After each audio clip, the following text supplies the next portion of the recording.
across a government car that had broken down with 5 soldiers and a sergeant, all armed with rifles surrounding it. We drew up and they drank from the water we had and ate some of our provisions, and we let them have some petrol. They said that a woman from the tribe of Al Mirisab had killed her husband, and the government was in the process of arresting her. What was her name? What was his? Why had she killed him?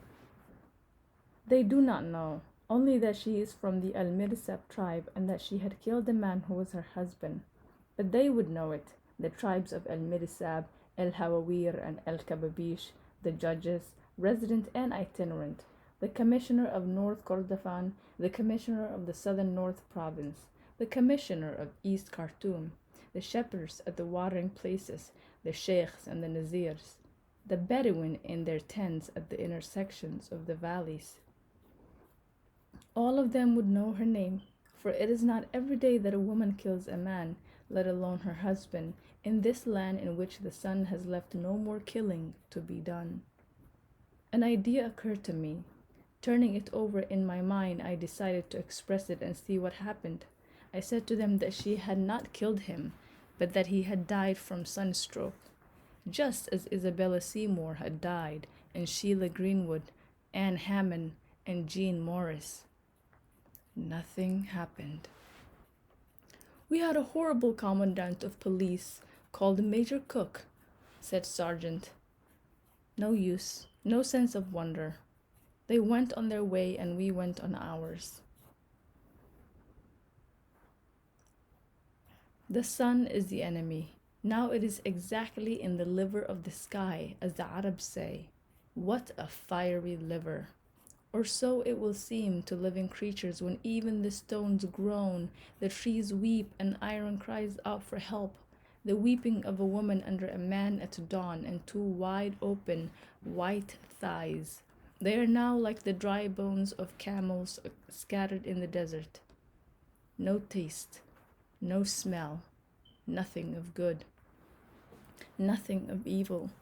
The wheels of the car strike spitefully against the stones. His twisted road all too soon leads to disaster, and generally the disaster lies clearly before him, as clear as the sun, so that we are amazed how such an intelligent man can in fact be so stupid. Granted a generous measure of intelligence, he has been denied wisdom. He is an intelligent fool. That's what the judge said at the Old Bailey before passing sentence. The road is endless and the sun as bright as it is proverbially is. I shall write to Mrs. Robinson. She lives in Shanklin on the Isle of Wight. Her address has stuck in my memory ever since Mustafa Saeed's conversation that night. Her husband died of typhoid and was buried in Cairo in the cemetery of Imam Shafi'i. Yes, he embraced Islam. Mustafa Saeed said that she attended the trial from beginning to end. He was composed the whole time. After sentence was given, he wept on her breast. She stroked his head, kissed him on the forehead, and said, "Don't cry, dear child." She had not liked Jean Morris and had warned him against marrying her. I shall write to her. Perhaps she can throw some light on things. Perhaps she remembers things he forgot or did not mention. And suddenly the war ended in victory. The glow of sundown is not blood but henna on a woman's foot, and the breeze that pursues us from the Nile carries a perfume whose smell will not fade from my mind as long as I live. And just as a caravan of camels makes a halt, so did we. The greater part of the journey was behind us. We ate and drank. Some of us performed the night prayer, while the driver and his assistants took some bottles of drink from the lorry.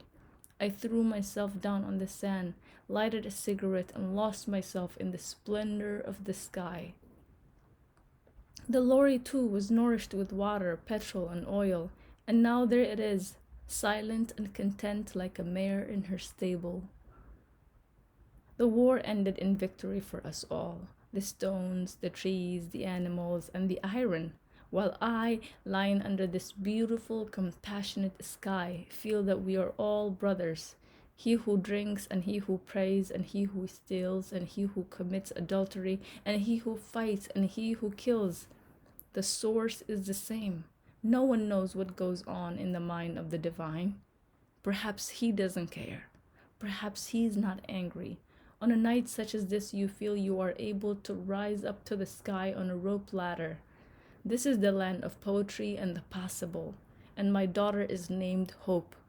We shall pull down and we shall build, and we shall humble the sun itself to our will, and somehow we shall defeat poverty.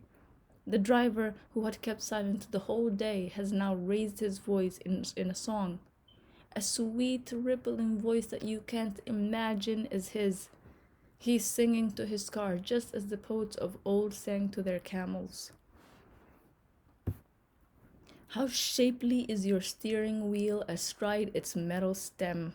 No sleep or rest tonight will have till Sit Nafur is come. Another voice is raised in answer. From the land of Kawal and Kambu on a journey we are bent. His head be tossed with noble pride, resigned to our intent. The sweat pours down his mighty neck and soaks his massive sides. And sparks around his feet do fly, as to the sands he strides. Then a third voice rose up in answer to the other two. Woe to me! What pain does grip my breast, as does the quarry tire my dog in chase. The man of God his very faith you'd rest, and turn aside at Jeddah the pilgrimage to Hajj. And so we continued on, while every vehicle coming or going would stop and join us until we became a huge carnivarsary of more than 100 men who ate and drank and prayed and got drunk. We formed ourselves into a large circle into which some of the younger men entered and danced in the manner of girls. We clapped, stamped on the ground, and hummed in unison, making a festival to nothingness in the heart of the desert. Then someone produced a transistor radio which we placed in the center of the circle, and we clapped and danced to its music. Someone else got the idea of having the drivers line up their cars in a circle and train their headlights on the ring of dancers so that there was a blaze of light, the like of which I do not believe that place had ever seen before. The men imitated the loud trilling cries women utter at festivities, and the horns of the cars all rang out together.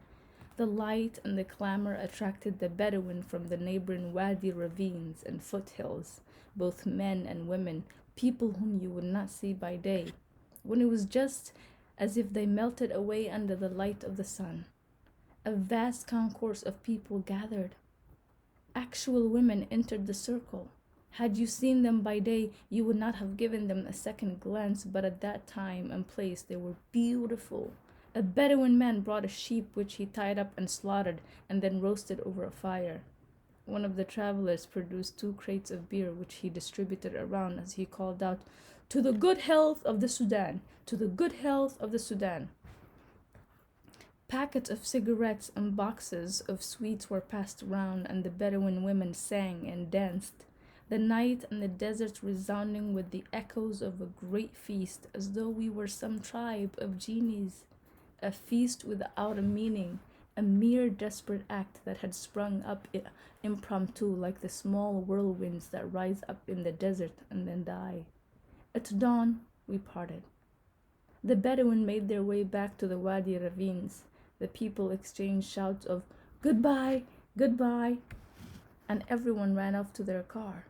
The engines revved up and the headlights veered away from the place which the moments before had been an intimate stage and which now returned to its former state, a tract of desert. Some of the headlights pointed southwards in the direction of the Nile, some northwards also in the direction of the Nile.